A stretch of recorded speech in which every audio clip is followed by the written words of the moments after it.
Those who know me well know that I'm not a fan of subwoofers because I believe that music exists mostly above 80 hertz, especially for classical music. So subwoofer sometimes create more problems than it solves.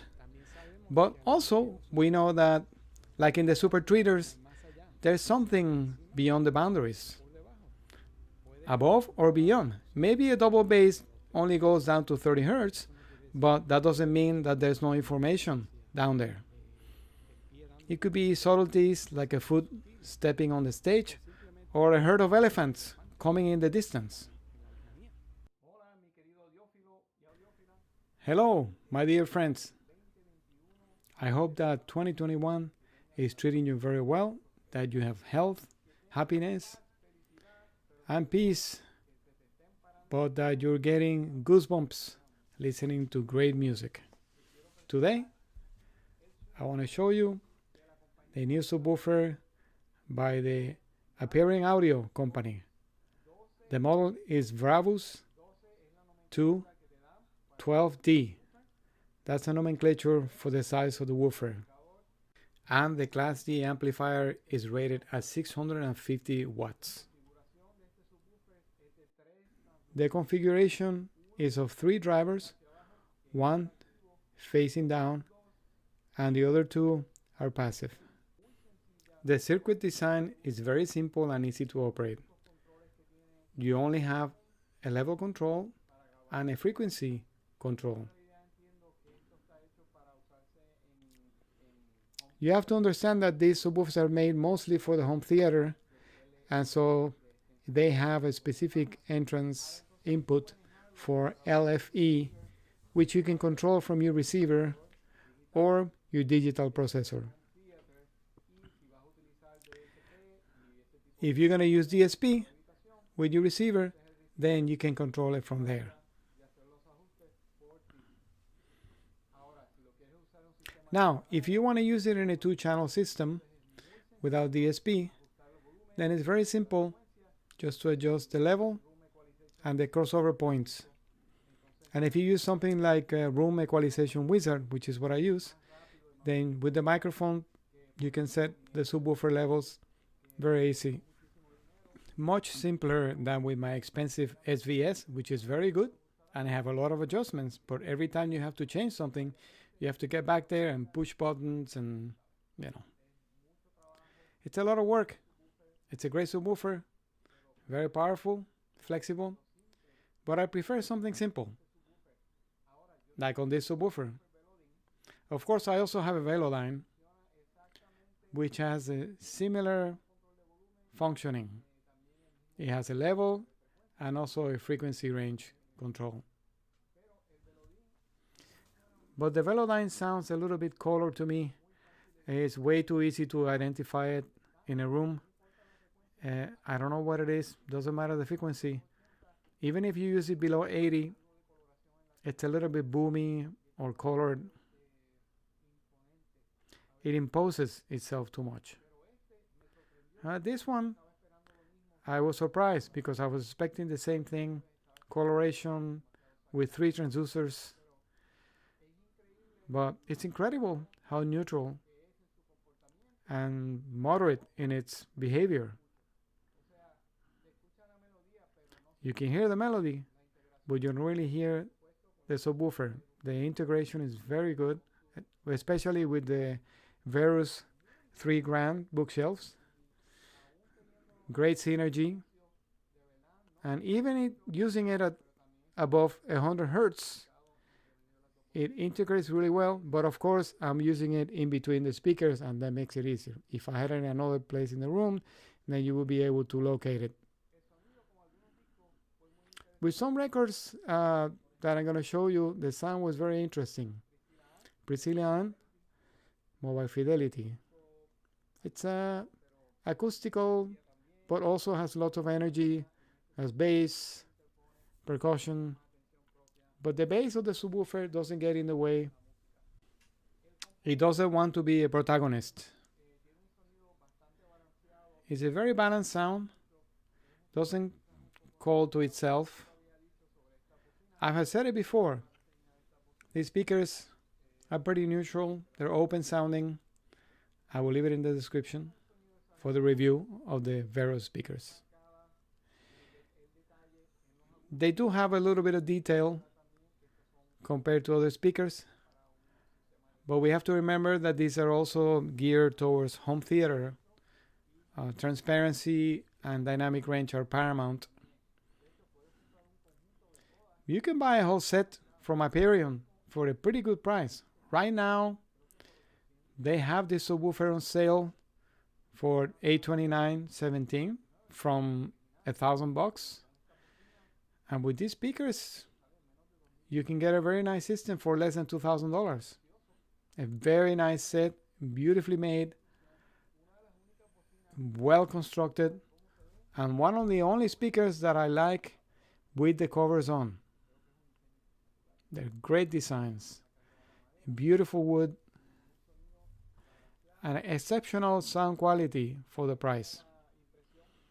This new print of Analog Productions, Scheherazade and Chicago Symphony with Reiner. For those who don't know it, this is a great recording and a great performance by a great orchestra in its golden years. Beautiful playing on all the instruments, especially the wind instruments. A great interpretation. This one is in 45 RPM. You can also get it on 33 RPM because this one is a pain having to change the size, but that's what you have cassettes for.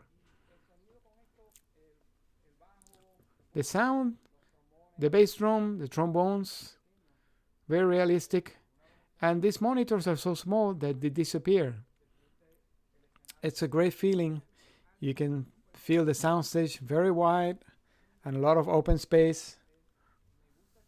I like it because I'm used to hearing my quads, which are some big panels that you have to sit in front of. With this, you have freedom.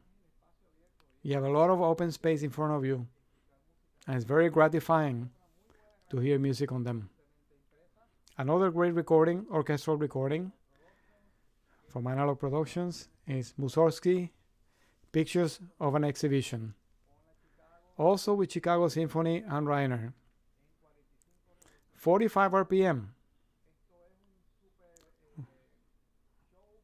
This is a showpiece, a tour de force, and something to really show off your system. Very delicate transients, crescendos. Like in Scheherazade, you can hear the greatness of the orchestra. Very well portrayed. But with the Aperion system, there's no limit to the dynamic range. What I really like is how little I can hear the subwoofer. I can't find exactly a way to know that it's working. It's just very musical and you can feel the bass really well. There are not too many recordings I have that have more bass than this. You have to be careful with this. The subwoofer will make your walls fall apart. And it's not booming. It just shakes the earth. A lot of control and speed. The only thing is that this subwoofer doesn't have an internal crossover. My SVS has a crossover in which you can pass through the monitors and then you can advance or delay the signal to the monitors in order to align the speed of the subwoofer. So it's not too early or too late. Unfortunately, with my quads, the SVS, I don't really like the way it sounds through the crossover because I think it takes some of the transparency away. I like having a system like this at home because this kind of stuff I don't really listen to with the quads. You can have a lot of bass and you can blast the volume compared to my other speakers. This Genesis album I've been really crazy about lately. I really like it. I love listening to rock on this system. Very dynamic and transparent. Not a lot of coloration. If anything, the mids are a little bit recessed, in my opinion, but that also gives it a little bit of space to turn the volume up without pushing too much against your ears. However, speaking of the satellites, the highs are a little bit detailed. This record, I don't even remember why I bought it. It must have been one of those nights when I was watching YouTube videos and people were recommending them.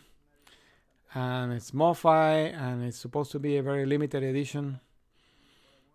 So probably I bought it for that reason. But it's not the kind of rock that I listen to.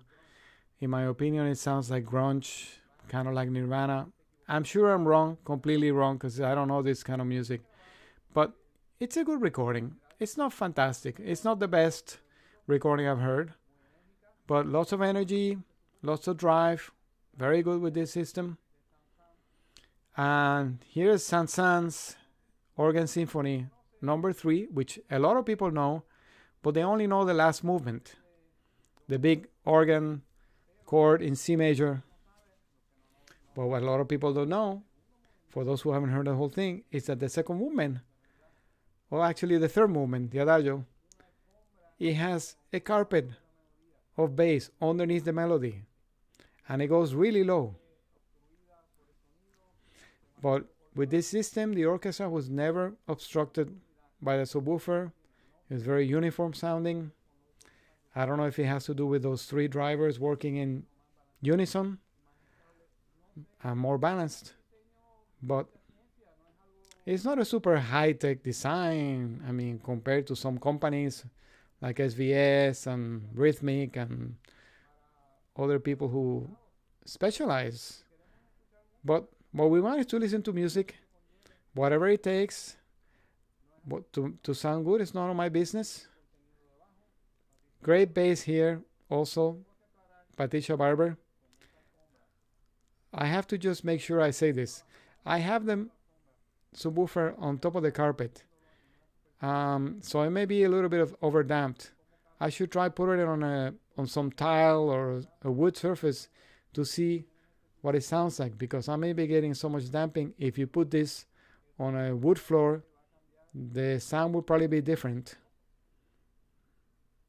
It will be more powerful. This is a great test that I use to check the bass and the stability and uniformity.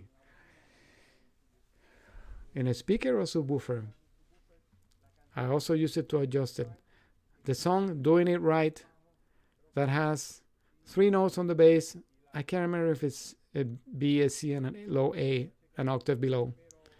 I have to check. But those 3 notes on the bass have to be very uniform. And in many speakers, you hear maybe the first one is strong, the second one is stronger, but the third one disappears. It's a great test for subwoofers. And in this system, the way I have it set up, all 3 notes come out very even, very uniformly played.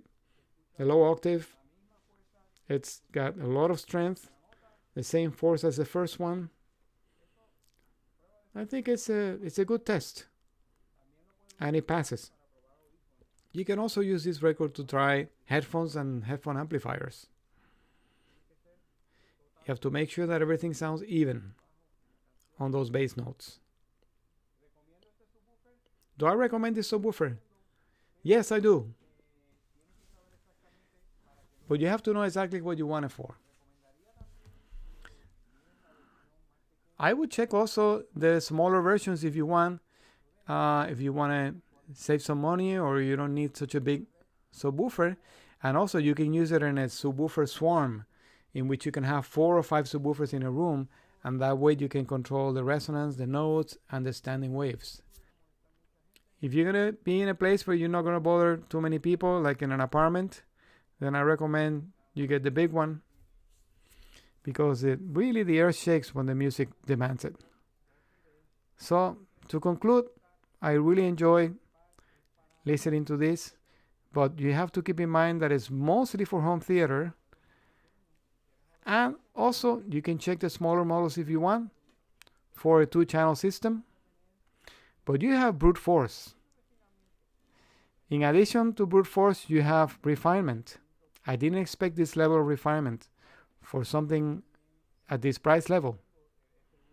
I mean, you could try subwoofers like the ones I have, the SVS, but mine cost more than $2,000, and it's a pain in the butt having to get up and get through that menu system.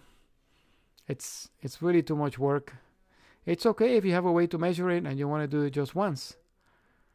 I've done it too, but this gives you the opportunity to do a quick setup.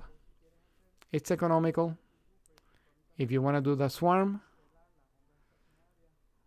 to work with the notes, it doesn't have the most sophisticated options.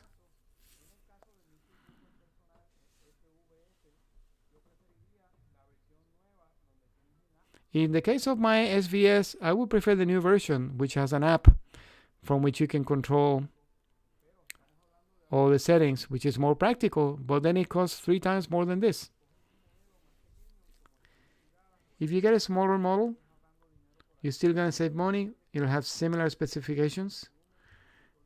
And just with the volume control and the frequency control, it makes it something that you can do on the fly, because some records have different energy. And also if you have another pair of speakers, you have to swap them, and you have to adjust again and again and again.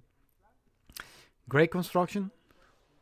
It looks beautiful in any room, in any home. Doesn't take that much space.